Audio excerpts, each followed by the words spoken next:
Welcome to the Psychedelia Podcast, where we talk about the third wave of psychedelics. Through our many wide-ranging conversations with scientists, policymakers, entrepreneurs, and event organizers, we bring you an exclusive look into the many minds of the psychedelic world. It's time to let the word out about psychedelics and how they can be used as tools to benefit both the individual and the community.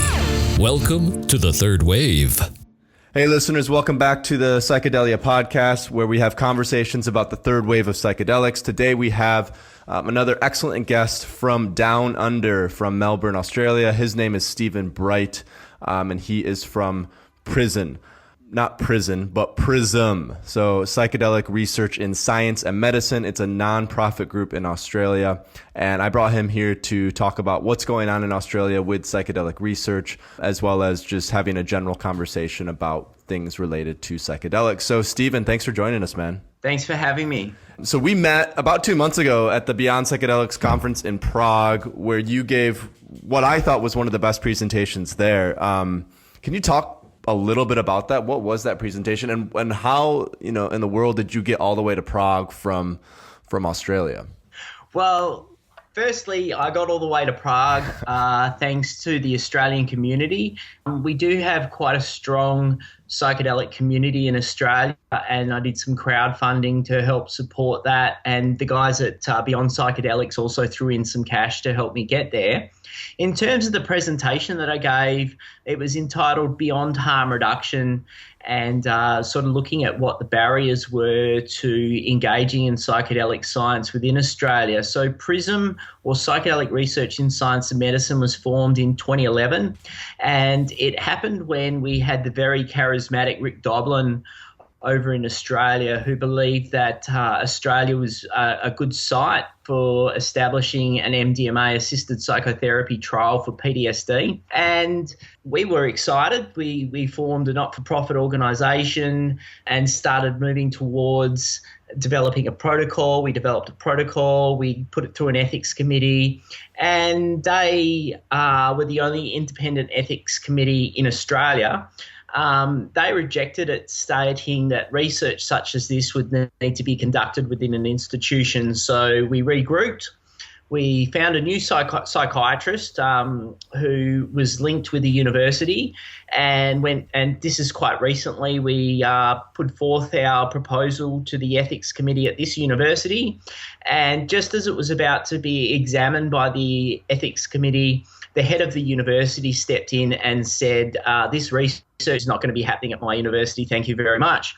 So what we've seen in Australia is a absolute lack of psychedelic research, psychedelic science, and I believe the issue is to do with academic and political conservatism.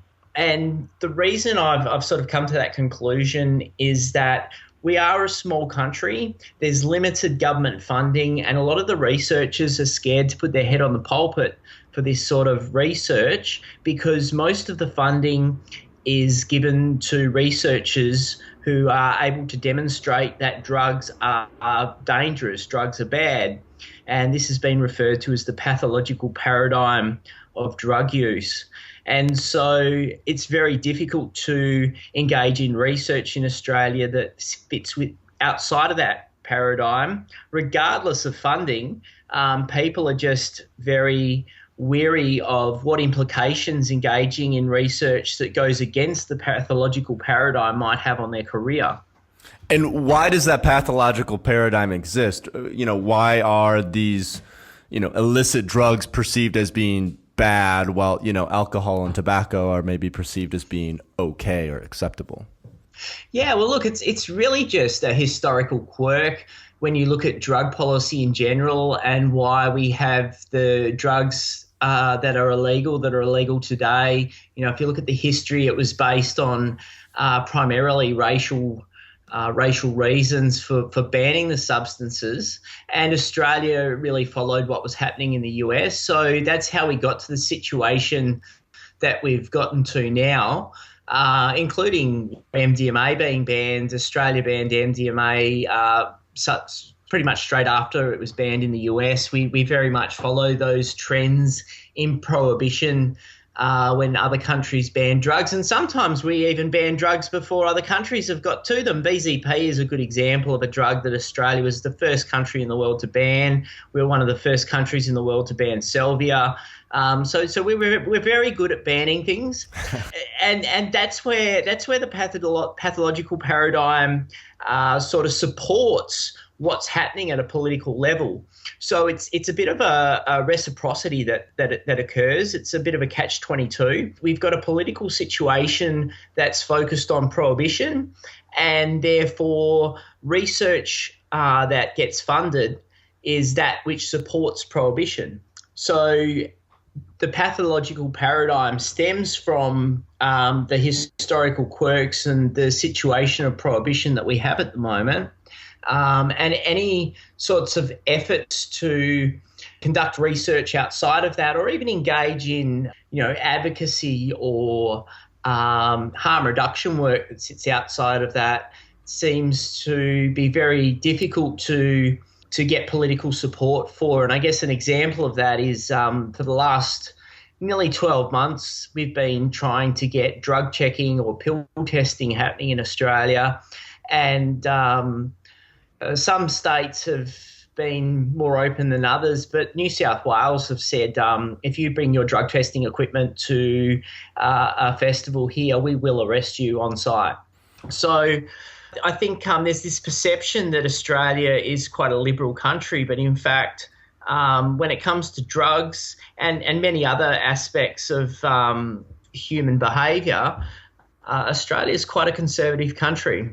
Well, and you were just mentioning this to me before we started the interview, was even something like gay marriage, which is pretty widely accepted in Europe, and now in 2015 was deemed, I believe, constitutional or whatever. I mean, it passed in the Supreme Court in America as well. And I was shocked, to be honest. And I think, there's this aspect of a lot of people, at least for someone like me, I travel quite a bit. So a lot of the people that I interact with are Australians who also travel quite a bit. And so they tend to be more progressive and more open-minded.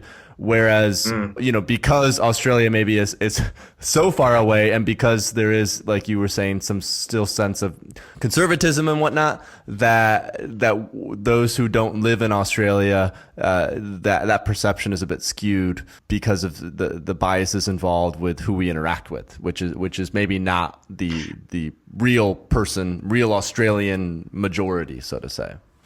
Yeah, look, I would say that was certainly my experience. I have to say, going to Prague was the first time I've been to Europe, and I was amazed and quite excited to see the different perspectives and the liberalism that I saw while I was over there. But in saying that, with things like gay marriage in Australia, 70% of the population support it. It becomes a political issue. And because of the nature of politics and people play political games, that's why we've not seen any progression with regard to gay marriage. And I think with drug policy, it becomes even more complicated. There's less public support for it, but there definitely is a majority public support for some sort of shift in what we're doing. Most people in Australia, or maybe not most, but more than 50% of people in Australia would say what we're doing is not working and we need to take an alternative approach. Yet politicians are too scared to propose taking such alternative approaches, or at least those with power. I mean, we have Greens MPs and Green senators who are quite progressive and suggesting that we need to have, we need to have a summit and we need to talk about these issues. But the issues of the day, which tend to be very political about budgets and things like that, that's what tends to take the precedence in the media, and drug policy just becomes an issue that's at the bottom of the priority list.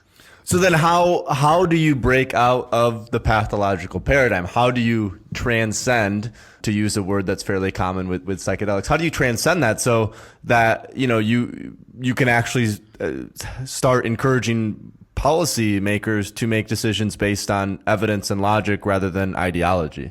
Yeah, it's a very difficult question to answer. I see a lot of our drug policy as media driven. There'll be a story in the media. The story in the media gets bigger and bigger. The government needs to be seen to be doing something about it, and they do what they do best, which is to do more prohibitive, punishment-based interventions. A good example would be we have had a lot of media attention around methamphetamine at the moment, and one of the responses to that was to set up a dob in a dealer hotline. So what a lot of the researchers in Australia are doing is trying to look at ways of shifting the political attention to looking at evidence base rather than just reacting, so that they're responding rather than reacting to what's happening in the media, because the media is just sort of reporting on the pointy end of what's happening, and it's not an accurate representation of what's actually happening in the broader society. I think in terms of psychedelics and seeing what we've seen recently in Australia with regard to medicinal cannabis, and just to give your audience an idea of what's happened there, Australia's recently seen a 180 spin on medicinal cannabis. It happened really quickly. There was a very small window of opportunity where there was a lot of publicity around one or two young children with epilepsy who were using medicinal cannabis, and at the same time a philanthropic grandparent threw in $8 million, and all of a sudden the conversation turned, and we had conservative shock jocks saying that we need medicinal cannabis in Australia. All of a sudden, so again, it's media driven, but then all of a sudden, the federal government putting through legislation to change the scheduling of cannabis. Each state was sort of fighting to be the first state to get a cannabis trial up and happen. And so I think something that Rick from MAPS talked about at Prague is the medicalisation, and I think that, for me, that's the way that you not necessarily break out of the pathological paradigm, but I think you need to be able to work within it and demonstrate that these chemicals and plants have medicinal value. If you can reframe the conversation and talk about their medicinal value, then that's a different narrative to the pathological narrative that occurs when we're talking about drugs are bad, people who use drugs are bad, they're morally, there's something morally inherently wrong with them, or drugs corrupt people, which is sort of to the pathological paradigm. So the idea is to shift the narrative to being around medical use. I think that's going to be the key in Australia to us conducting psychedelic research, psychedelic science. And in turn, I think what follows the medical research is evidence demonstrating that, hey, these drugs actually aren't as dangerous as we've been so long. And in turn, that might lead to policy change. And this is what, I'll reemphasize that this is what we've seen with medical marijuana in the United States, is basically with medical marijuana becoming legal in California in 1996, and now I think 29 states have medical marijuana. What that did is it made people comfortable with the aspect that their friends and family, they at least usually one person they know or a few people they knew started to use cannabis, and they recognize that, oh, I respect this person. This person has a job. This person is productive, so to say, or like an important part of their community or society, and they still use marijuana. Wait, something must be wrong here with what the government has told me, and this has eventually shifted public policy. So it seems like by using a similar model or framework, and I think this is why MAPS is pushing so hard to medicalize MDMA for PTSD, is with how penetrating PTSD has really gone into our society, especially in America with the wars that we fought. I think their assumption is that something similar will happen as more and more people with PTSD turn to using MDMA, that it will normalize the use of this substance and hopefully kind of open up some conversations and doors that weren't previously accessible. Absolutely. I think that medicalisation is the thin end of the wedge, and people base their opinions on what they've heard or what they've experienced. And so, as you were saying, if people have started to have experiences where there's people they know that have had benefits from medicinal cannabis, maybe they're no longer taking, 15 medications, or they're not using opiates, or they're not using whatever. People see that as being a positive thing. And similarly with MDMA, if the research that's coming out demonstrating that it has this curative effect in people who have not responded to other therapies, the more people that are exposed to people who have undergone that transformative experience, the more open they're going to be to questioning this information that I've been given doesn't match up with what I'm actually seeing.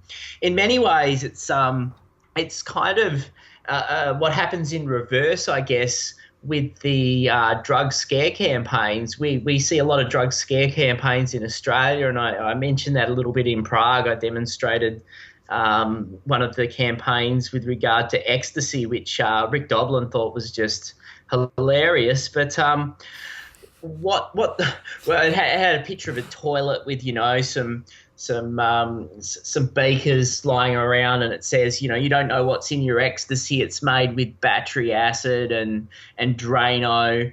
And of course, he took it back to the US and showed it to a few people, like I can't think of his name now, quite a prominent pharmacologist, who said, you couldn't have picked you couldn't make MDMA in this setup that they've shown. But more importantly, I love how they throw the battery in the drain, as if that's not the same reagents that we use when we're making pharmaceutical drugs. We just call them, sodium hydroxide and sulfuric acid.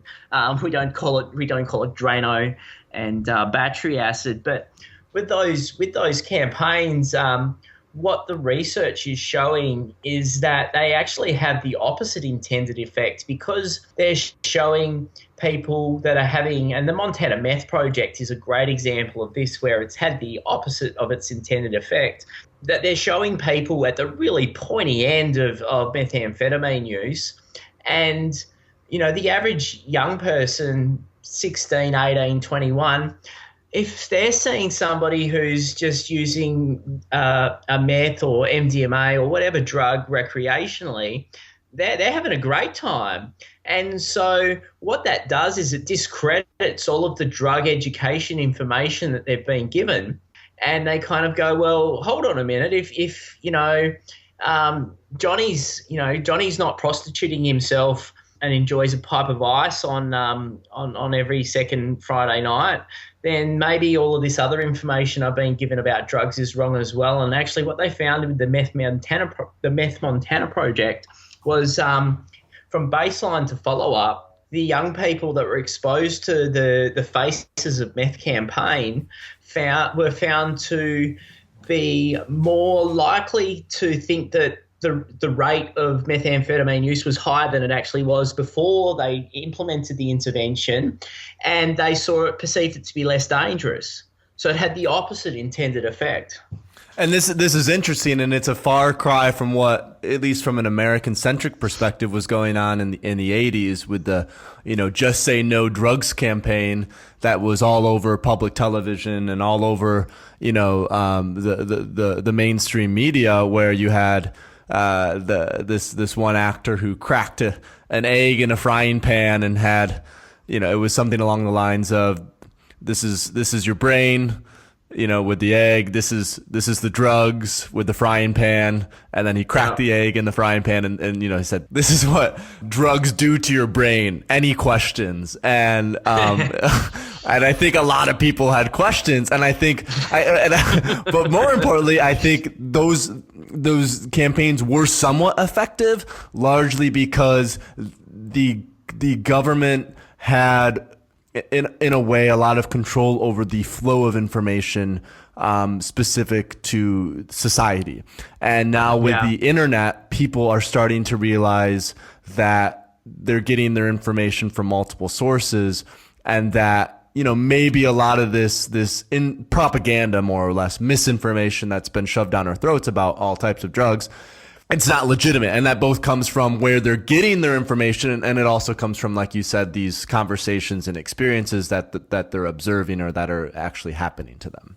Yeah, exactly. And I mean, a lot of school education, drug education has been found to be ineffective for just that reason, because we have the internet now. People can, they can tell you all the bad things about drugs in high school to high school kids. But then if they go online onto Erowid, they find out about a whole lot of positive things associated with those drugs as well. And the information they're being given is just being completely discredited. Yeah, there's a complete lack of transparency and honesty, and in the past, governments could get away with that. Nowadays, both specific to drug use and just in general in politics, transparency is becoming more important than ever, and so it's like you just can't get away with that type of information anymore. Yeah, and I'm quite lucky because, look, I would not get away with doing this in a high school, but I get invited to give guest lectures for the orientation week for university students. So it's their first week at university, and I come in with them, telling them the real story about drugs, that, drugs make you feel good. These are the positive effects. These are the less positive effects, and talk to them around harm reduction. I'm not condoning drug use, but if you're going to use drugs, here are some ways that you might minimize the harm associated with your use.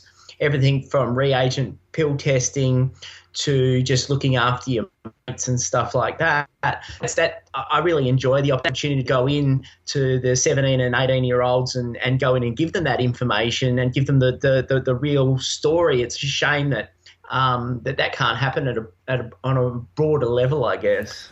And when you do that, do you ever share your personal stories, or does there have to be a pretty clear separation as a researcher between the information you give and maybe what you've experienced yourself?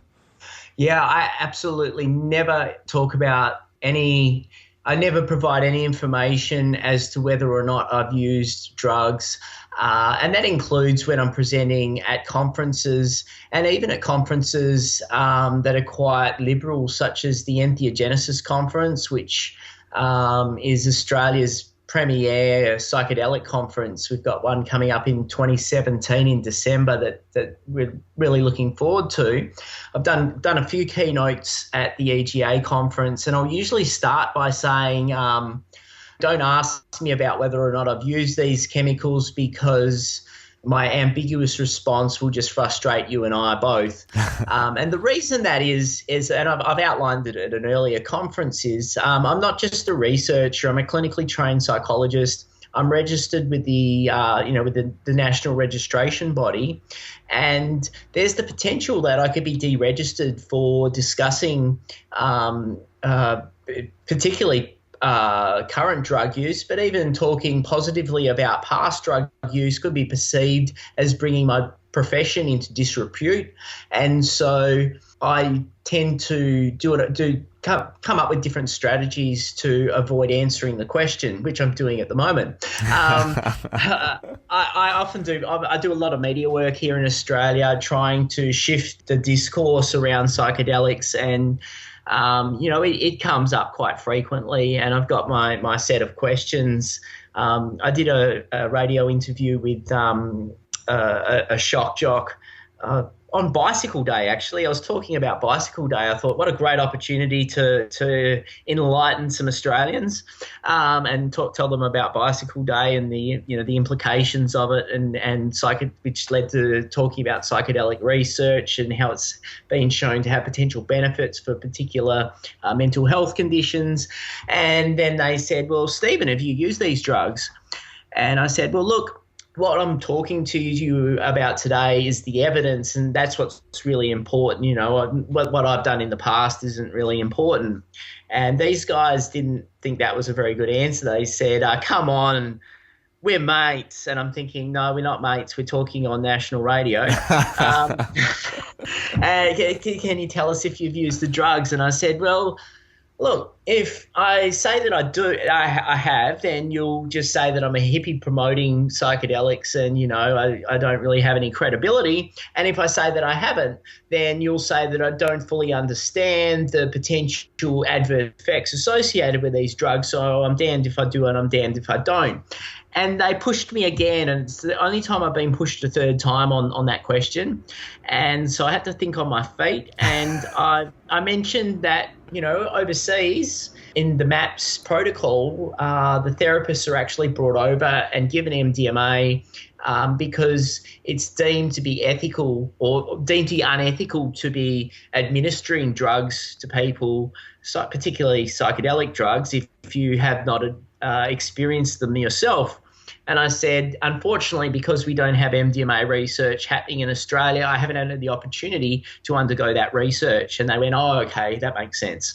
But yeah, there's the barrier to, I've sort of outlined the barriers to coming out in Australia with regard to one's drug use. So there's the issue of working as a clinician. There's the issue of your credibility as being a researcher. And I guess the potential implications of that are that you might not get funding for other research that you're doing because, you're the hippie that's promoting psychedelic drugs. Right. And based on what we were talking about before, it seems like that also then ties into this same pathological paradigm. Absolutely. This inability for you to speak about it in a way. So I guess the only way that you can get away with it in Australia in terms of coming out is if you come out and repent, and you said you were a very naughty boy and you did these things and you've learnt from that. And, that's in turn led me to, work in the alcohol and other drug industry where I help people now. That would probably be seen as an acceptable way of talking about past drug use. But the only other way that people probably get out of free jail card is if they're a creative type. And certainly my early research showed that people who are within the pop culture, celebrities, for example, have a get out of jail free card because for some reason we like to read about Robbie Williams going into detox or Lindsay Lohan losing her shit or Charlie Sheen losing his shit. There's this fascination around celebrities, and so there is the potential for celebrities to or people that are working in sort of the creative art type area to talk about their drug use without it being seen as pathological. And what about specific to psychedelics? Have any, major creative types in Australia or well-known business leaders, come out in support of psychedelics? For example, in the States, we had Steve Jobs, who said LSD was one of the best 3 things that he's ever done. It's pretty open that the founders of Google have done LSD. It's pretty open that most people in Silicon Valley who are high up have probably done psychedelics at some point. Is that the case in Australia, or is still, the lid pretty tight on that, specific to psychedelics? Yeah, no, the lid is screwed on really tight. We don't even have a prime minister who has, admitted that they've not inhaled, let alone had a toke. So yeah, we don't have any people from that are reputable within the business industry or within politics or so forth within Australia that have come out in such a way. And I think that comes back to the issue that we have in Australia of us having such a small population, compared to the very large population that you have in North America and in Europe, where there's opportunities for more people to come out. And even if it's, even the example of Richard Branson, he's not necessarily coming out to say, that he's a regular drug user, but he's certainly talking about drug reform and how he's had a spliff with his parents to try to change their minds around drugs. But we have a very small population, and so I think I think that's maybe what perpetuates the conservatism that we have here is nobody's really willing to put their head on the pulpit. And it's almost an Australian cultural thing. We have some terms like You don't want to be the squeaky wheel. You don't want to suffer from tall poppy syndrome. That is my favorite one. The tall poppy syndrome. I've heard that. I have two close friends who I hang out with quite a bit in Lisbon, where I'm living right now in Portugal, and that is my favorite. I think phrase that they use. There are a lot of phrases that Australians have where I'm just like, my mind is blown. But I think tall poppy syndrome is my favorite by far. Yeah, and so tall poppy syndrome is actually preventing people from talking about their drug experiences and perpetuating the conservatism, and so we just end up with this status quo that doesn't change. Right, and they've mentioned that specifically, that although it sounds interesting, it's a cultural issue in tall poppy syndrome, and it's in direct opposition to kind of American culture, which is more like, oh, look how good I am, look at what I've done, blah, blah, blah, blah, blah. Absolutely. And, it's really interesting watching Australians try to put together a CV and go for a job interview because they don't want to, they don't want to be seen as having tall poppy syndrome. But yeah, it's something I haven't really thought about so much until having this conversation with you. But it's more than us being a small population. It's to do with our culture as well. People don't want to stand out in Australia. They fit in and be part of the community. And coming out and, saying psychedelics have had this profound effect on me doesn't really fit in with our culture. And that probably won't change anytime soon then, because, the cultural more that you're talking about seems like it's fairly ingrained. And so it sounds like because a lot of what's going on, we could call this psychedelic identity politics, a lot of big push that's going on with groups like Symposia and the Psychedelics Because campaign. It's about openly coming out and saying, hey, look, I'm a lawyer. Hey, look, I'm a doctor, an entrepreneur, a psychologist, or a psychiatrist, and I've done psychedelics. But it sounds like that route won't be a possibility for drug reform in Australia. It sounds like it will probably have to be a combination of people reading news stories from abroad, for example, understanding that things like cannabis have now been legalized in America, a combination of that and a combination of like kind of what PRISM is working on with hopefully some level of medicalization leading to just a more open conversation about what's going on with psychedelics, but also drugs in general.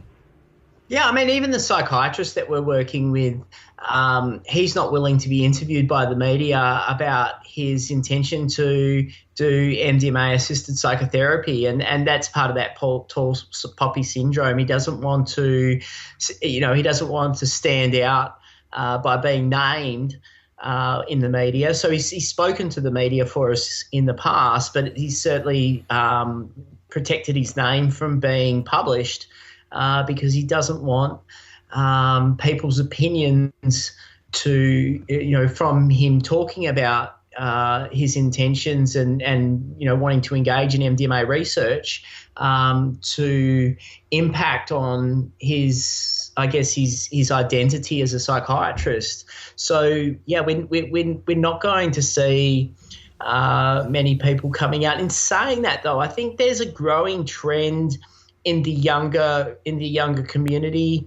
We've got a fellow, Nick Wallace, in Australia, who's trying to establish the Australian Psychedelic Society, and a lot of that will be, I think, around advocacy, setting up forums around psychedelics and information evenings and things like that. But a little bit of it will be about trying to get people to come out. And I think what you'll see in Australia is a lot of the younger folk coming out because they've grown up in this different time where they've got access to the internet. Their views are very different to the baby boomers' views, because even in America, at least, with your baby boomers, they went through the 60s and the 70s with LSD. There wasn't a lot of that happening in Australia. And so they might have smoked. We've got baby boomers that might have smoked a bit of pot, but there would have been very few that had taken LSD. And so I think that's another. Being so isolated as we are, we weren't really exposed to much of that. However, with this younger, I do see the younger group coming through and people being far more open about their psychedelic drug use and talking about the benefits of it. It's going to get interesting, I guess, with as I'm watching this sort of happen, how that then impacts on people's future careers. And that's one concern. I sort of say to younger people, if they're, wanting to come out and they're studying to be a psychologist or a social worker or something like that, I just say, just be a little careful. Think about what implications it could have on your future. Because we are so conservative here and our registration bodies are all quite conservative and looking to basically have psychologists and nurses and so forth dob on each other for their drug use.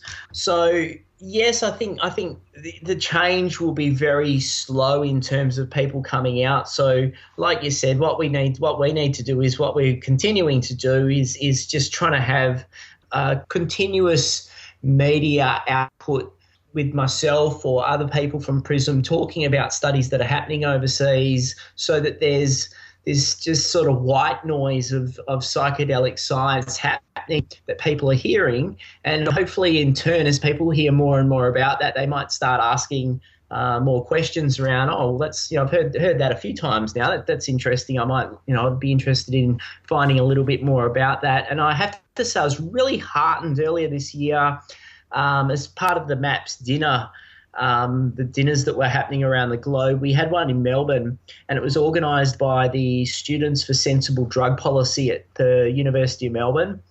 And it absolutely blew me away, the number of people that attended this. It was more of a symposium than a dinner. We had some informal food, but it was the speaker was Olivia Carter, who's done some research with psychedelics overseas, looking at I can't pronounce his name, Baldwin, who's done quite a bit of research into the visual cortex and psychedelic drugs, very sort of basic science stuff. Myself and Martin Williams from PRISM talked as well. But the makeup of the audience really blew me away. There was everybody from sort of hipsters through to people coming up to me saying, actually, I'm a psychologist or a social worker, I'm a psychiatric registrar, I'm really interested in this. And so I think there's more and more people coming through the professions that are interested in it. They're just not really sure how to assist in moving the dialogue towards something more positive. And PRISM gets lots of emails saying, I've just finished my bachelor's degree. How can I get involved in psychedelic research? And unfortunately, my response to them is, unfortunately, in Australia, there really isn't any psychedelic research happening. But maybe you could do a PhD and do a some survey-based research, or do some observations of ayahuasca circles or something like that. We haven't got the precedent in Australia set yet to be able to conduct good psychedelic research, and that's going to take some time.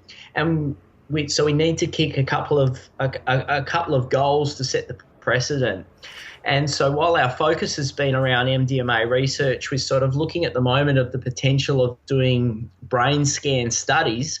It may not be kicking the goal that we want, but at least we get a point heading towards the direction we want, set some precedent for conducting research with prohibited chemicals, looking at their positive effect, because there actually has been studies conducted using Schedule 9, or what you'd call in the US Schedule 1 chemicals in Australia, where they've been administered for people, but they've been focused on, looking at how it impacts people's driving and those sorts of things. So focused on that sort of pathogenic aspect. And so I think I'll go back and reemphasize a point that you made specific to the Australian Psychedelic Societies and the MAPS Global Psychedelic Dinner that you guys hosted, or the symposium more or less, is I think that could potentially play an important role in the future, especially in the nearest future, as these things get up and going in potentially places like Melbourne and Sydney and Perth or Adelaide, the major cities in Australia. I think enabling people to come out and just even have conversations with others might be one way to help overcome that tall poppy syndrome, so to say, that is very inherent. Absolutely. And I mean, the fact it was held at the Florey Brain Institute, which is a very reputable organisation in Australia, was probably key to people coming to it that may not have normally come to a psychedelic event. It was held in a quite well-esteemed organisation, and that led to people who may not have normally gone to psychedelic events attend. And I think that's a key for us as well, is making sure that we make these links with well-established institutions. And I think if you look at what's happened in the US and in the UK, I think that's been a factor that has assisted in the work that's been undertaken.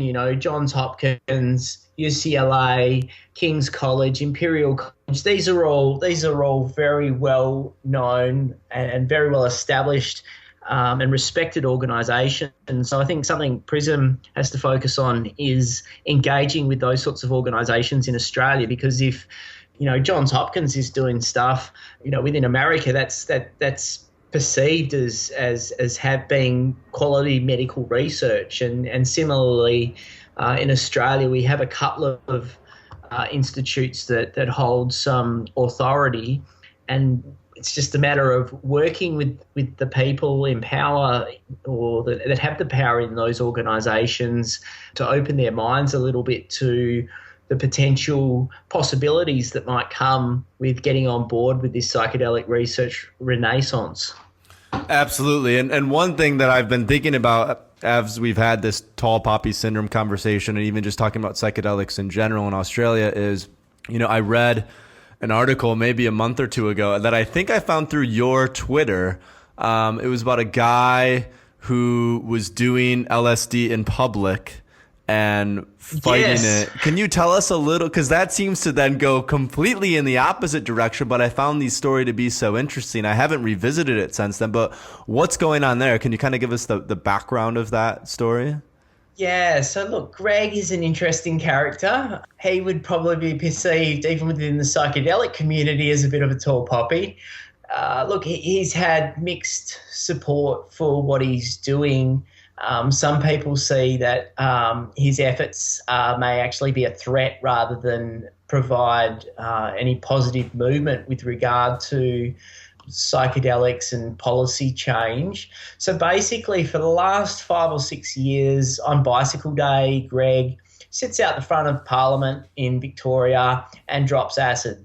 And he has a sign, that says, "I've taken acid. It's Bicycle Day today, and I use psychedelics because of their spiritual, for the mystical experience I get from them. This is basically my religion, and I want to use the Charter of Human Rights, which we have in Victoria. I think it might be also at a national level, for religious freedom to use these drugs." And he's basically, up until this year, gone and done it, and no one's really taken much notice. And so he stepped it up a bit this year. He actually wanted to get arrested. He'd been trying to get arrested for 5 years, and he's sitting up there in Parliament saying, "I'm taking acid." Everyone's just walking past, and so he actually went, saw some police officers that were maybe a couple of 100 meters away, and he set himself up to do what he'd normally do, and he just walked up to them first and said, "Look, I'm just letting you know I'm gonna sit up there for the rest of the day. I'm gonna drop some acid because this is part of my religion." And they kind of looked at each other and, "You mean you're in possession of LSD?" And he said, yes, I'm in possession of LSD. And they searched him and arrested him.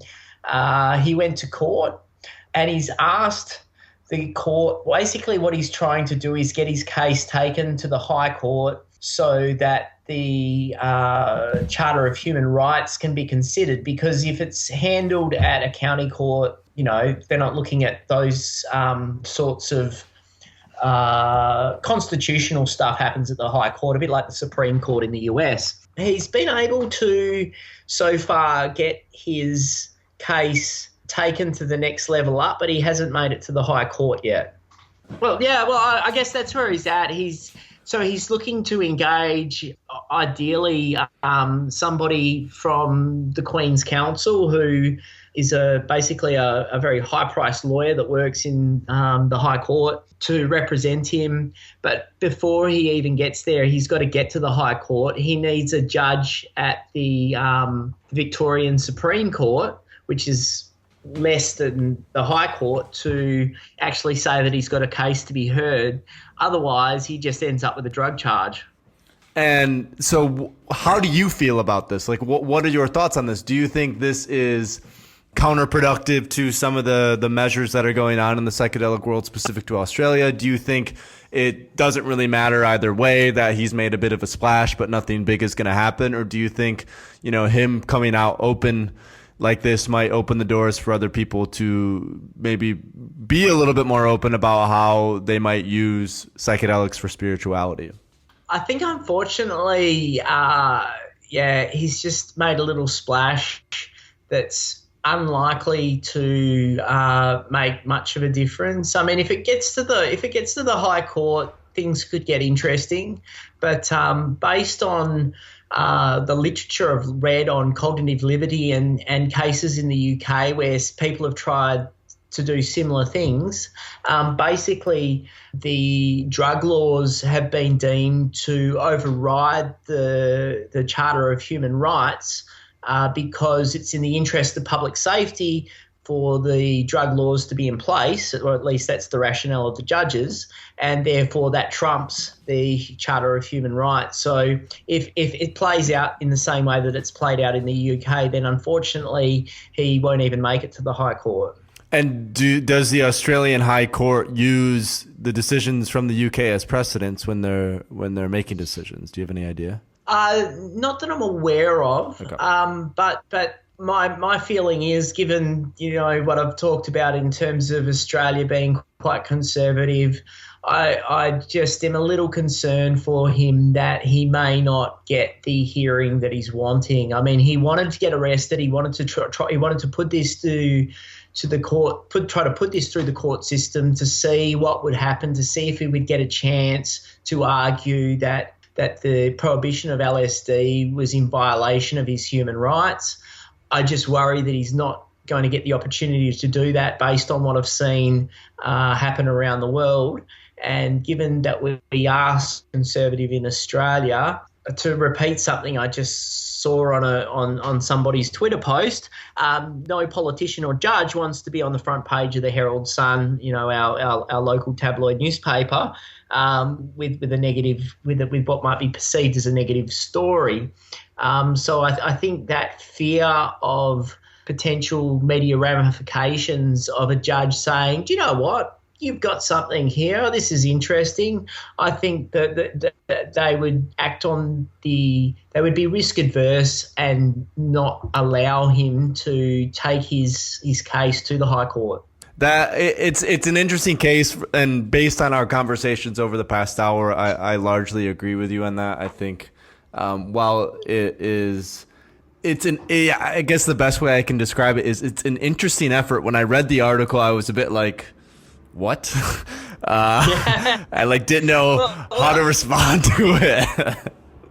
Well, I think that's how most people in the broader psychedelic community feel. Is what we don't want to do is, have the general public thinking that people in the psychedelic community are a little bit loopy, and I think I appreciate what Greg's trying to do, but there is the danger in his efforts to do that. He does look like a little bit like a crazy man. I mean, he's done a hunger strike. He's had a few efforts at trying to get some publicity around this, and I appreciate what he's trying to do. I just am a little concerned that the way in which he's going about it could potentially lead people to perceive psychedelics and people who use them to be a little nutty. And that's not the perception that we want the broader public in Australia to have. Or rather, maybe it's not the perception we want people to continue to have. I think that has, to some degree, been the perception that people have had in the past, and that's part of what what you're doing at PRISM and what we're working to do in terms of changing kind of cultural understanding of psychedelic users, right?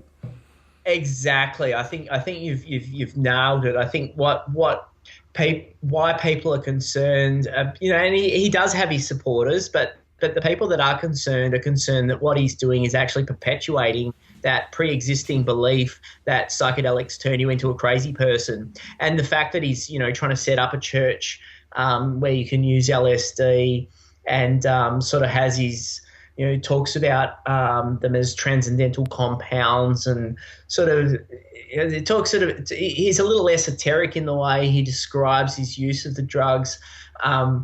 It could potentially perpetuate that stereotype that LSD turns you into a crazy person.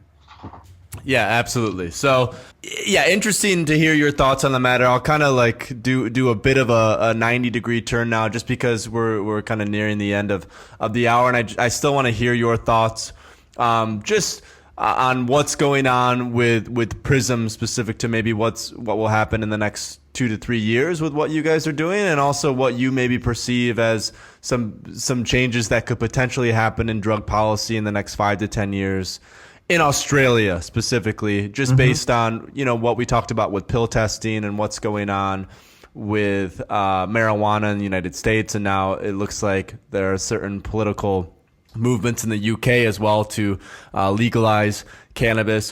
What do you perceive as kind of coming down the pipeline, both for PRISM but also for drug policy and psychedelics in Australia, in the next 5 to 10 years?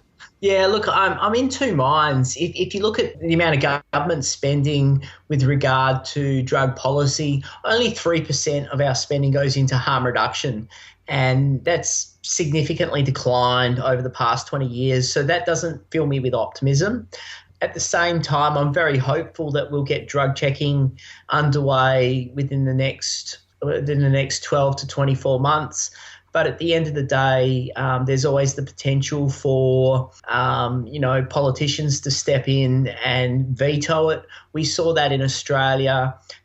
In the 90s, we were trial of prescription heroin in the ACT, and the Conservative John Howard government stepped in and overrode the state government and said, no, you can't do this. Interestingly enough, because he was concerned it was going to impact our trade and relations with the US, because this was before you guys had decided you were all going to go down the medicinal cannabis route. It would be interesting if it had have happened today. It might have been a different situation. So there's a decrease in funding towards harm reduction. I hope that we've got a lot of good, talented researchers in drug policy at the moment in Australia that can hopefully turn some of that around. There's a lot of support among the younger cohort to implement some of these policies. We've got parents, for example, whose children have died from taking ecstasy who are in support of it. So I think some of those things we may see happen. And at the same time, just to demonstrate the conservatism in Australia, Australia was the first country in the world to implement harm reduction. In 1985, when there was the potential of the HIV epidemic, Australia was seen as a world leader by setting up needle and syringe programs and all other fantastic initiatives. And that's really just wound back over time. I guess our last big bang was was the setup of a consumption room in Sydney. That was piloted for 10 years until it was finally given the thumbs up to continue as a permanent project. So you can see that it's a really slow, long road when it comes to drug policy in Australia. Hopefully what will happen is that there will be another or many other windows of opportunity that come up like that occurred with regard to medicinal cannabis in Australia, which might allow us to implement things like pill testing and to engage in psychedelic research and to talk about decriminalisation and to have some of those conversations. For me, it's about windows of opportunity and embracing those windows of opportunity when they arise and having your information ready to go so that when that window of opportunity opens up, you can pounce to the media, you can talk to politicians, you've got protocols, you're ready to go. That's an important part is having some knowing ways to navigate sticky situations when it comes to talking about drug policy in a public way or talking about psychedelics in a public way. This is something that Terry Krebs spoke about at the Beyond Psychedelics conference as well, in terms of how do we speak to the media, how do we speak to our friends and family about these substances without alienating or without being stigmatized as a result of it. Yeah, absolutely. And so, going back to our earlier conversation, there's clearly a potential for people being stigmatized. In fact, there's a massive stigma for people who use drugs in general, not just psychedelics, but that's something that was a real focus of our most recent national conference on drugs, was the fact that stigma is so severe that it's having an impact on people accessing health services, accessing treatment. And further, the stigma is perpetuating their dependency because, they're internalizing that potential stigma. There was something else you just said that sort of slipped my mind because we've spoken for a while now, but yeah, I was talking just about the stigma attached to it and just making sure that the way that we navigate, certain points when we're talking to media, when we're talking to friends and family, that we do so in a way that doesn't alienate people, but instead brings people into the conversation to have like a constructive dialogue, keeping in mind that our focus is really the same. It's to protect and support people, and it's to provide services that help people be healthy, whether that's harm reduction or whether that's the use of psychedelics. Our intentions are the same, and I think just understanding the alignment of those principles is important in terms of moving the conversation and the dialogue forward to be more inclusive.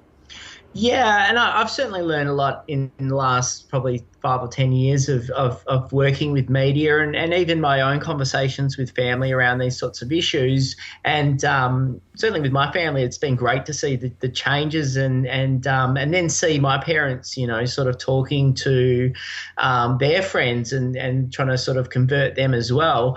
Now that they've sort of understood the situation, some things I've learned, I guess, is unlike Terry, I take a much more conservative approach when I'm talking with the media.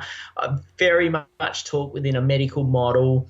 I'm very keen to distinguish between recreational use and clinical use to try and to ensure that people support, what I'm saying. I'm not putting people off who may not agree with recreational use. And I also am very careful in the words that I use in terms of talking about harm reduction.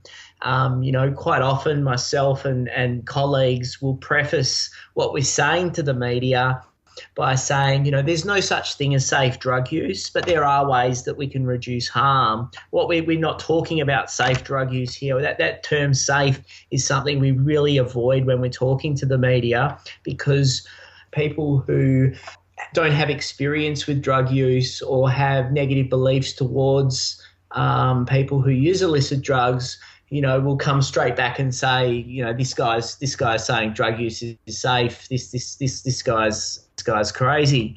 So you've got to be very careful with the language that you use in Australia when you're talking with the media. Absolutely. And again, this comes back to these cultural differences between, probably who Terry has talked to has been largely American media and probably some in Norway and Europe as well. And there's just different cultural mores in America and Europe compared to Australia. So adjusting the language, like you need to, I think is an important part of understanding what environment you exist within and what are the best ways to navigate that environment. Yeah, and I think, some of this for me has been quite fluid and organic, and, I've had an idea of what I'm doing and why I'm doing it, but particularly after going to Prague, it's really made and he realised that we are a very different culture here in Australia, and the way in which we need to approach things needs to be very different to that's happening in North America and Europe. We are not just geographically isolated, we are ideologically isolated as well. Absolutely. Yeah. So that's a very good point. So let's wrap up this conversation now. Just kind of, if we have listeners from Australia who are listening to this and who want to help out or become involved specific to what PRISM is doing or just generally for psychedelics, what do you recommend that they do? I think you can support PRISM financially just by making a small donation. All of the money that PRISM is collecting is only to be used to fund psychedelic research. So, for example, I did a crowdfunding campaign to get to Prague. That the money that PRISM continues to raise, and MAPS have said that they'll match us 50-50 in terms of funding for research. I'd also encourage people to attend the Genesis conference. If you're living in Western Australia or South Australia or the Northern Territory, it's a long way to travel, but I absolutely guarantee that the people that you will meet and the caliber of the presentations there will blow you away and will be absolutely satisfied decision at great distance to get to the EGA conference. And I guess finally, Nick's setting up the Australian Psychedelic Society, so keep an eye out for that. I think once that gets underway, it'll start in Melbourne and then ideally spread to the other capital cities. And Students for Sensible Drug Policy are doing a fantastic job in Australia at the moment. So if you're a student if your university doesn't have a chapter, contact the guys to get a chapter set up at your university, because they have been significant allies with PRISM, with EGA, with Harm Reduction Victoria, with the pill testing, with everything that's going on here at the moment when it comes to policy reform. So there's probably a shout out to a few key things.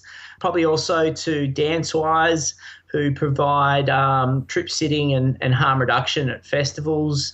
You can they do a recruitment every year for new people who are willing to attend festivals and assist with people who are having difficult experiences under the influence of psychedelics. Yeah, there's a lot of great organisations that are doing fantastic work in Australia. There's probably one that doesn't get much attention from the psychedelic community, and it's the Drug Policy Modelling Program.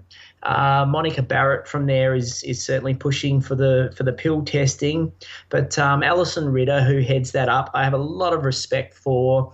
She's certainly not suffering from tall poppy syndrome, but she's very carefully weaving the story and trying to change the narrative at the highest levels.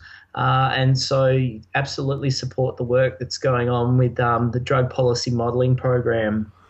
Fantastic. So that's a very nice summary and a wrap-up of a lot of things drug-related that's going on in Australia. So PRISM, obviously, which is what you're directly involved in, the psychedelic societies that I think you said Nick Wallace is going to start soon. Yeah. The Entheogenesis conference in December 2017, which is in Melbourne. Is that correct? It's just out of Melbourne. It's a little way out of Melbourne, but in Victoria. Okay. And apologies for any other organisations that I've missed.